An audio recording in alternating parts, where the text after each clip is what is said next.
Vamos lá. Gente, olha só. É difícil acreditar no que Tiago diz, que Elias era homem, humano como nós e sujeito aos mesmos sentimentos. Difícil a gente entender isso. Porque a realidade é que a vida de Elias, a história de Elias, é cheia de fatos sinistros, espetaculares, fantásticos, incríveis. A história de Elias começa no primeiro livro de Reis, capítulo 17. Se você quiser abrir para ir acompanhando, senão eu vou lendo as passagens aqui. 1 Reis, capítulo 17, a partir já do versículo 1. Elias declara ao rei Acabe, rei de Israel, o seguinte: não cairá orvalho nem chuva nos anos seguintes, exceto mediante a minha palavra. Você consegue imaginar isso? Elias chega ao rei e diz o seguinte: olha, daqui para frente, quem manda no tempo sou eu. Ele está tão alinhado com o coração de Deus, que ele nem diz que vai orar. Ele sabe o que Deus quer. E por isso ele tem essa autoridade e fala dessa maneira. Então ele diz: olha, não vai cair orvalho, não vai chover, até que eu diga que a chuva pode voltar, a chuva voltará e o orvalho pode tornar a cair. Ele diz isso, e de fato isso se cumpre. Irmãos, que coisa incrível, que coisa espantosa. A seguir, Deus manda Elias para uma região, ele começou a ser perseguido pela rainha Jezabel, o manda para uma região próxima a um riacho, numa época que não havia ainda o serviço de delivery. Deus ordena que corvos pela manhã e à tarde levem carne e pão para alimentar o profeta no meio do nada. Vocês conseguem imaginar um negócio disso? Um negócio desse? Mas acontece que esse riacho onde ele estava, em função da seca terrível e se agravando em Israel, o riacho secou. Então Deus lhe dá uma outra ordem. E Deus diz: olha, agora você vai para a cidade tal e procura a viúva tal. E ele foi, procurou a viúva. Deus fala: olha, essa viúva vai te sustentar. Mas quando ele chega lá, tudo que essa viúva tem em casa é um punhado de farinha e um pouquinho de azeite. E a viúva diz: isso aqui é tudo que eu tenho. Seria a minha última refeição, a última refeição minha e do meu filho.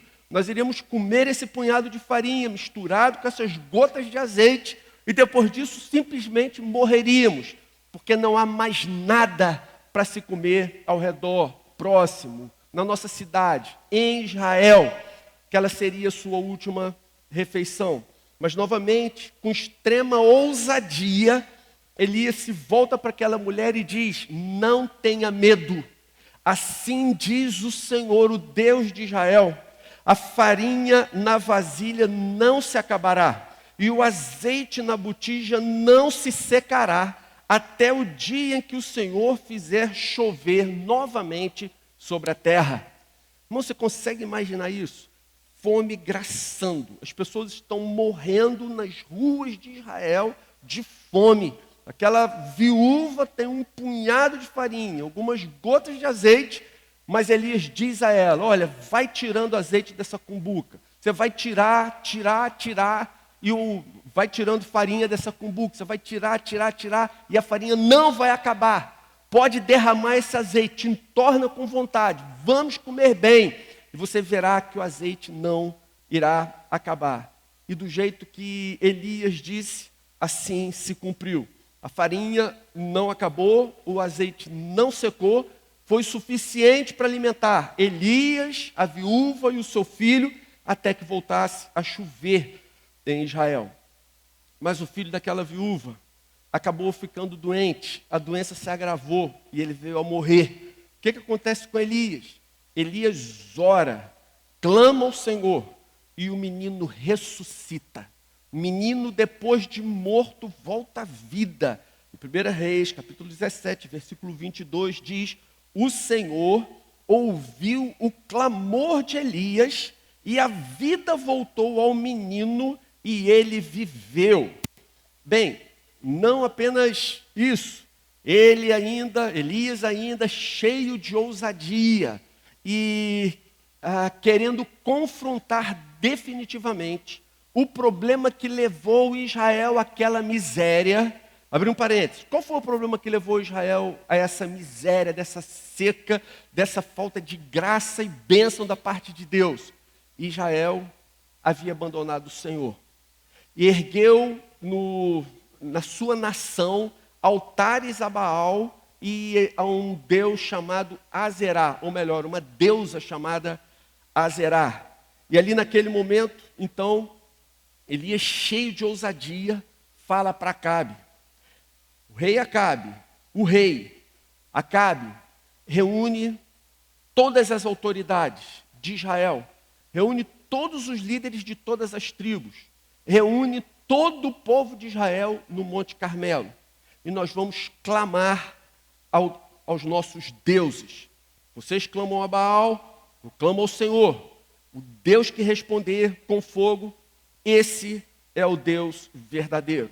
E assim acontece. Eles sobem no Monte Carmelo, todo o povo reunido, as autoridades ali, e o rei presente. E Elias diz, olha, como vocês são maioria, vocês começam. E os 450 profetas de Baal, com os 400 profetas de Azerá, começam a clamar, entram em transe, começam a se cortar com espadas, se furar com lanças. Eles fazem todo tipo de sacrifício, eu diria penitência, não seria uma palavra boa, mas se flagelam para que Baal os responda, mas nada acontece. E Elias, então, cheio de autoridade e segurança, começa a zombar daquelas pessoas, dizendo, talvez ele tenha ido viajar, sendo um Deus, com D minúsculo, pode ser que ele esteja muito ocupado, por isso não ouve vocês. Talvez ele tenha tido alguma necessidade e tenha ido ao banheiro, mas continuem clamando. Vamos ver se ele por acaso responderá. E o texto diz que eles entraram até o meio-dia, se flagelando dessa maneira, mas obviamente nada aconteceu. Então, num determinado momento, Elias diz, agora fica por minha conta. O texto diz que ele restaurou o altar do Senhor. Pegou 12 pedras, cada pedra representando uma das tribos de Israel. Colocou ali um novilho, mas não satisfeito, ele cavou uma vala profunda em volta do altar do sacrifício do Senhor. E ele disse, encham de água. Encheram. Ele não se deu por satisfeito. Disse, encham de novo. Tragam mais água. Trouxeram mais água. Pela terceira vez, tragam mais água. Encham a vala. E assim aconteceu. E Elias fez uma oração. E ele diz, ó Senhor, diante do rei Acabe, das autoridades de Israel e todo o povo reunido no alto do Monte Carmelo, ó Senhor, responde-me para que este povo saiba que tu, ó Senhor, és Deus e que fazes o coração deles voltar para ti. E o texto diz que o fogo do Senhor caiu, queimou completamente o holocausto, a lenha, as pedras e o chão, e também secou completamente a água na valeta. Dessa forma, Elias sozinho desafiou 850 profetas de deuses estranhos, esquisitos, estranhos a Israel. E nesse período em que esse desafio atinge esse clímax, se Deus o responde com fogo, é o momento em que a seca atinge o seu auge. Não havia o que comer. A água era um artigo raríssimo. A tarde daquele dia estava apenas começando. O sol nesse momento estava a pino. O calor naquela região, nesse instante, era sufocante. Apesar de todo esse contexto, Elias diz o seguinte a Acabe: rei, vá comer e beber. Porque apesar de toda essa situação, eu já estou ouvindo o barulho da chuva que está chegando. As pessoas olhavam para o horizonte, não havia sinal de nuvem no céu. Apenas aquela atmosfera seca, abafada, nenhuma brisa para aliviar o calor e a tensão. Então Elias sobe no ponto mais alto do Monte Carmelo e de lá ele começa a clamar ao Senhor. E ele pede: Senhor, manda chuva. Manda chuva. Num determinado momento, uma nuvem minúscula aparece lá no horizonte, distante. Ao ver aquele projeto de nuvem tão longe, Elias manda dizer a Acabe: Acabe, desce correndo desse monte, senão a chuva vai te pegar e o teu carro vai ficar preso no lamaçal. Só sol, só calor. E aquela manchinha branca lá no horizonte. Corre, Acabe, que a chuva está chegando. E o texto diz que antes que eles terminassem de descer o monte, a chuva torrencial já havia alcançado eles. Então, gente, esse é um pedaço da história de Elias. E se a história de Elias terminasse por aqui, ela me levaria, como eu disse no início, a duvidar da afirmação de Tiago. O que Tiago fala de Elias? Que Elias era homem, humano como nós. Que Elias era sujeito aos mesmos sentimentos que nós somos. Gente, para tudo. Olha a história de Elias até esse ponto. Pô, Elias era um gigante na fé. Elias era alguém extremamente ousado. Elias era alguém que detinha uma intimidade com Deus que poucas pessoas na história da humanidade já tiveram. Gente, definitivamente, Elias não se parece nada comigo. Eu não tenho nada a ver com Elias.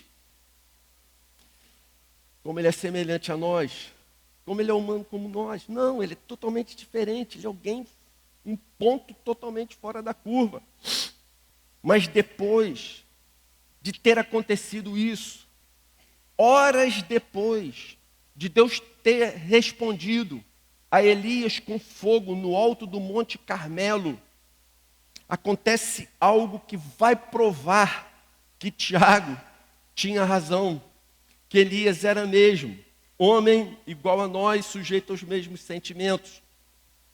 Depois de toda essa manifestação sobrenatural na vida de Elias e através de Elias, uma simples ameaça da rainha Jezabel gera um terror, um horror no coração de Elias.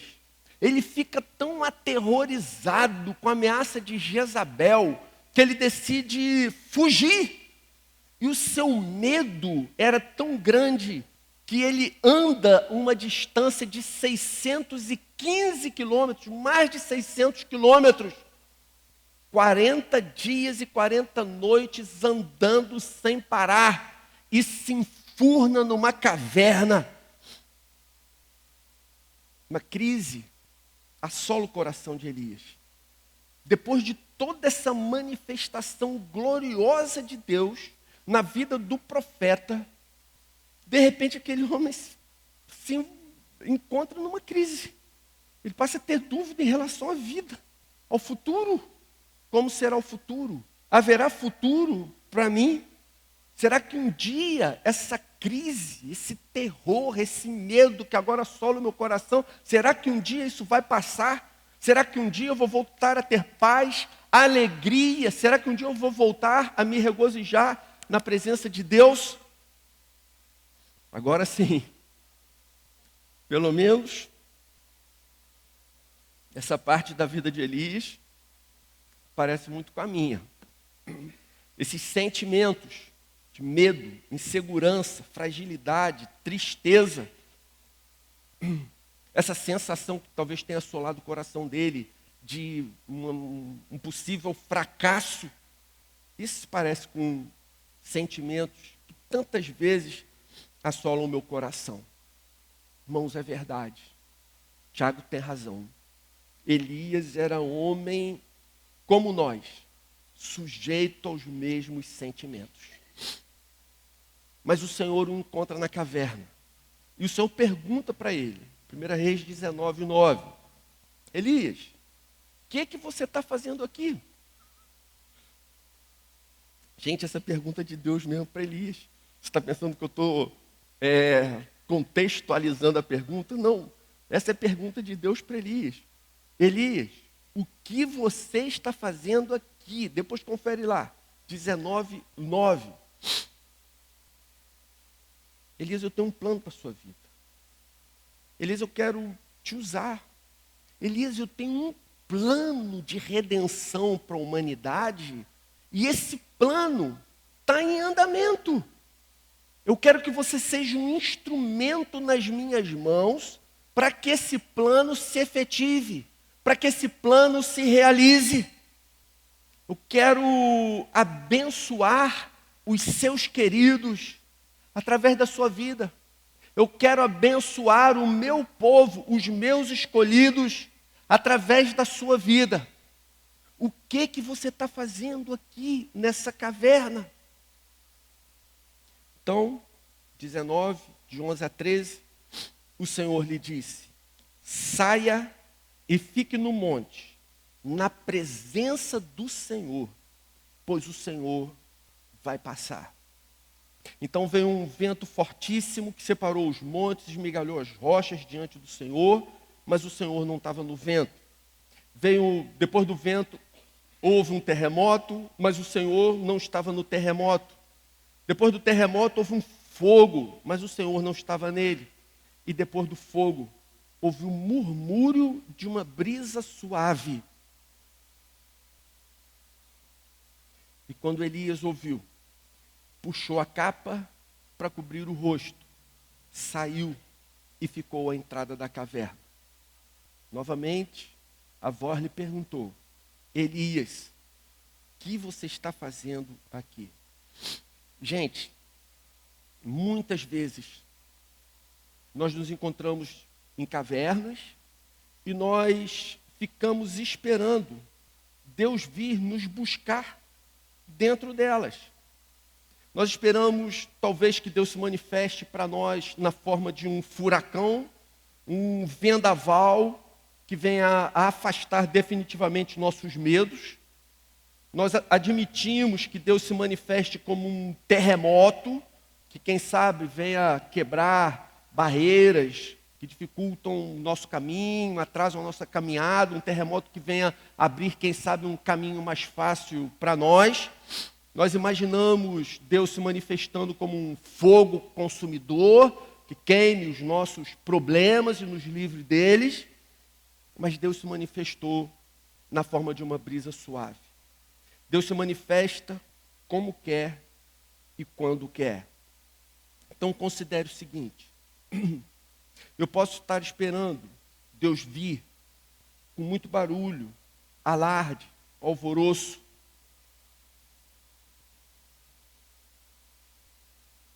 mas Ele pode já estar do meu lado. E eu não percebo, porque Ele está do meu lado de forma suave, gentil e afetuosa. Então, que lições a gente pode tirar dessa história de Elias para nós? O que a gente pode aplicar de prático na nossa vida? Primeira lição que eu tiraria para mim é o seguinte: o fato de você se sentir numa caverna, porque isso é mais um sentimento do que uma realidade, pelo menos para aqueles que estão em Cristo. O fato de você se sentir numa caverna, de você se sentir só e abandonado, não significa que Deus desistiu de você. O fato de você se sentir só não significa que Deus desistiu de você. Esse era o sentimento de Elias. Ele se sentia abandonado, desprezado, fracassado e só. A verdade é que Deus disciplina os seus filhos, mas Deus jamais desiste deles. Deus não desiste dos seus filhinhos. Veja, depois lendo a história com calma você verá. Não foi Deus quem levou Elias para dentro da caverna. Elias foi para a caverna por conta própria. O amor de Deus pelo profeta não se alterou em momento algum da vida de Elias. Da mesma intensidade do amor de Deus para com Elias, que Deus tinha no momento em que o sustentou com os corvos, atendeu sua oração e ressuscitou o filho da viúva, ouviu o seu clamor e enviou fogo do céu. O mesmo amor com que Deus amava Elias, nesses momentos fantásticos, incríveis, Deus continuava a amá-lo.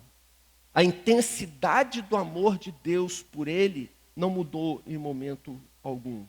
O que mudou foi o coração de Elias.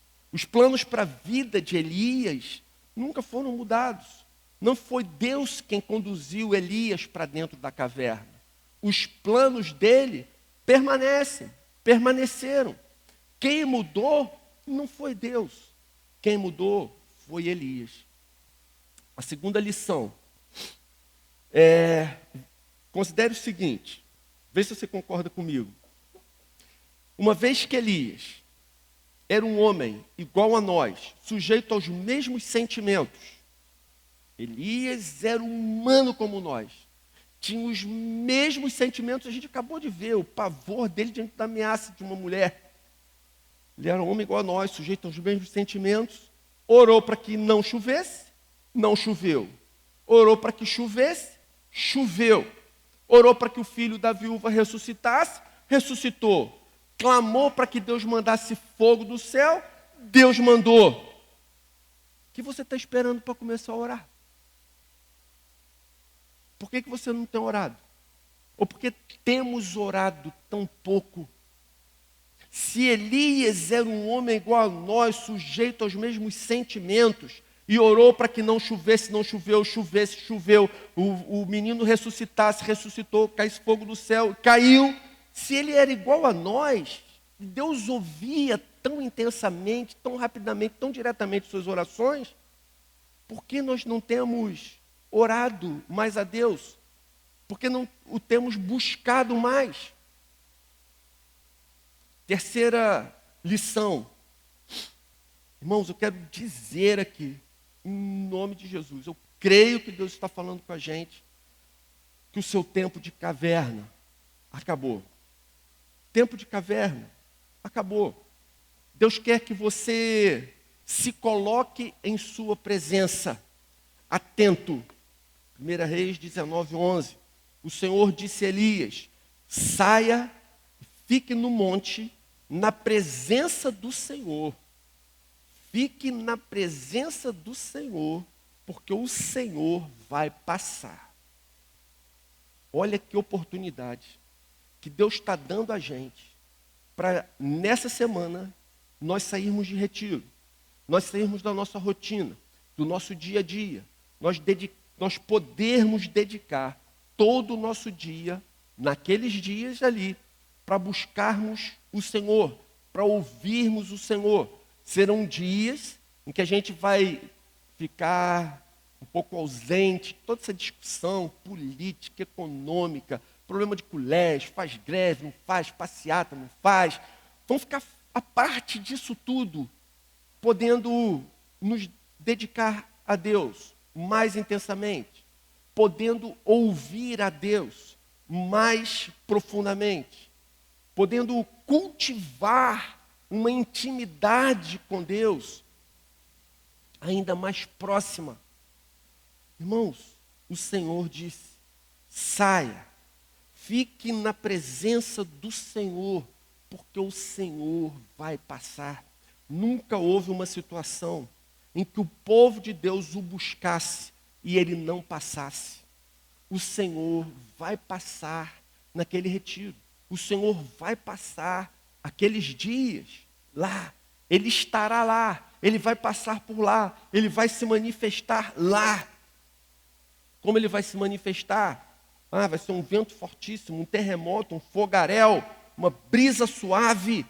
Gente, a gente não pode afirmar, mas a gente deve preparar o nosso coração, tirar esse tipo de estereótipo, de ideia, de preconceito e da maneira como Deus se manifestar, que Ele nos dê corações sensíveis para que a gente consiga perceber a sua manifestação, para que a gente consiga se deleitar com a sua presença, para que a gente consiga ver nitidamente que o Senhor está entre nós. O Senhor disse a Elias, finalmente, 1 Reis 19, 15, volte pelo caminho de onde veio. Na versão antiga, ele diz, retome o seu caminho. Retome o seu caminho. E aqui ele diz, volte pelo caminho de onde você veio. Que caminho? Que caminho que ele está vindo? Ele está vindo do caminho que ligava o Monte Carmelo até o Monte Horebe.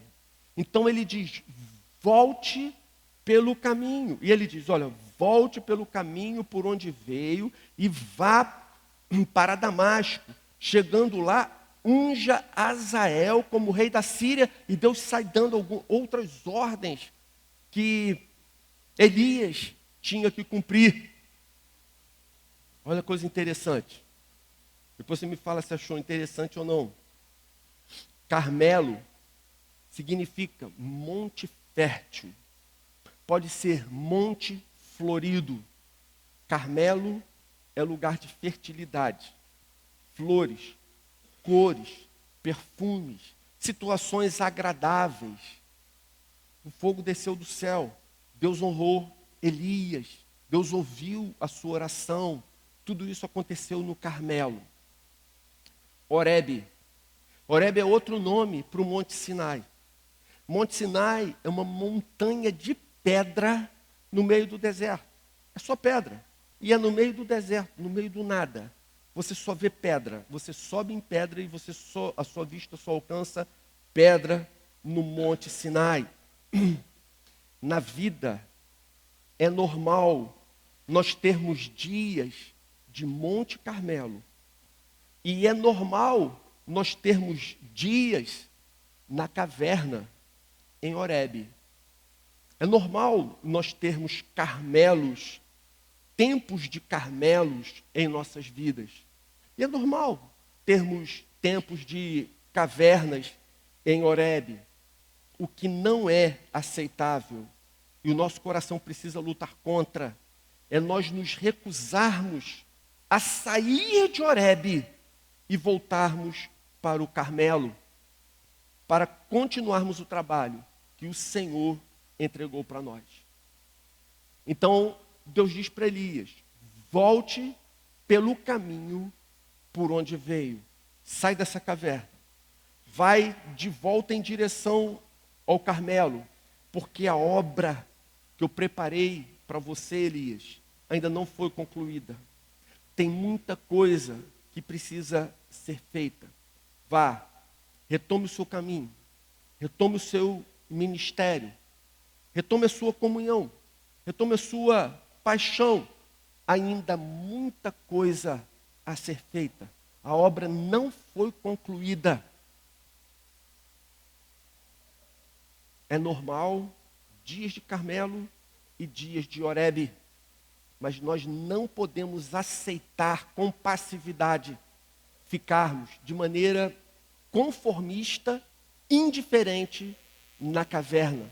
Enquanto Deus diz, olha, eu tenho coisas tremendas, incríveis, para fazer por meio da vida de vocês, que eu ainda não acabei. Ainda tem muita coisa para vocês fazerem. Então saiam da caverna, voltem pelo caminho por onde vocês vieram, porque eu tenho uma missão que eu entreguei para vocês e vocês não a concluíram. Quero terminar, gente, dizendo que a história de Elias é assim, é surpreendente. A gente esperava um profeta bíblico e que o profeta bíblico tivesse uma vida perfeita, sem crises, pelo menos esse tipo de conflito interno da alma. Mas, gente, olha que coisa maravilhosa. Elias era humano como nós. E o fato dele ser humano como nós e Deus fazer através dele as maravilhas que fez, Isso deve encher o nosso coração de alegria e de esperança. O que falta para sair da caverna e retomar a sua missão? Está esperando um terremoto, um vendaval, um fogaréu? Gente, fique atento, que Deus pode estar passando aqui através de uma brisa suave. Vamos fazer uma oração? Senhor querido, aplica a Tua palavra em nossas vidas, ajuda a gente a sair, Senhor, das nossas cavernas, da nossa inércia. Senhor, tira de nós desânimo, abatimento, envia o Teu Espírito, manifesta a Tua presença. Com certeza, Senhor, se o Senhor nos mostrar o Teu rosto, se o Senhor soprar com o Teu Espírito sobre nós, tudo será diferente. Então ajuda a gente a voltarmos por esse caminho, a retomarmos o chamado do Senhor para as nossas vidas, a reassumirmos a missão para a qual o Senhor nos preparou, para a qual o Senhor nos chamou. Isso é algo que precisamos da Tua ajuda, Senhor, precisamos da Tua intervenção. Então, a começar dessa noite, faz esse trabalho em nós, que nesses dias de retiro, o Senhor sopre ali, de uma maneira diferenciada. Pode parecer estranho falar assim, Senhor, mas o que nós queremos dizer é que todas as vezes que o Senhor se manifesta, tudo é feito novo, outra vez em nossas vidas. Então, sopra, Senhor, esse Teu sopro, esse Teu Espírito, mais uma vez sobre as nossas vidas. Nós reconhecemos que precisamos dEle, e nós Te pedimos isso como com um imenso desejo de fato tê-lo, Senhor. Como a Tua palavra diz, da mesma maneira que os animais sedentos anseiam por água, assim a nossa alma anseia por Ti. Vem, Senhor, e faz essa obra em nós. É o que nós Te pedimos e agradecemos em nome de Jesus. Amém.